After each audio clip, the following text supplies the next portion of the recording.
year writing it, and I'm very proud of it. I think that hopefully you guys will read it and take something away from what I've done.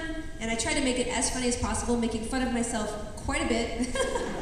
And so I do talk a lot about Dr. Horrible in the book as well.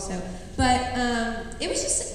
Dr. Horrible is an amazing thing because it was so before its time. It's a musical that Joss Whedon wrote with Nathan Fillion and Neil Patrick Harris. If you haven't watched it, you can get it on iTunes or DVD. And it was very revolutionary in that they were very fancy people, and nobody on the web was like making anything fancy. I had just started doing the Guild the year before, so it was really all about surfing bulldogs and kitten videos and yo-yos and all that stuff.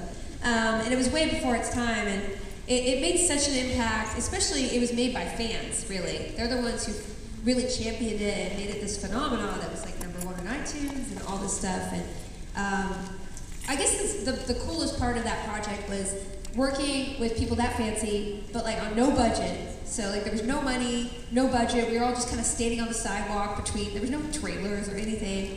And just being creative with people who I admire, and being able to sort of be a part of a world that was so creative and fulfilling, and everyone was doing it for the love of it. And I think that's where all great creativity starts, when you're really starting from something like, I really have to say this, no matter if 1 million people see it or 5 people see it, no matter if it gets rewarded externally. I'm creating something because I have this creative impulse and I need it to be in the world for myself.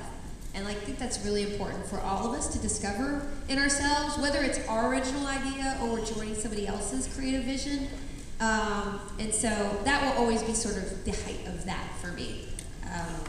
Yeah.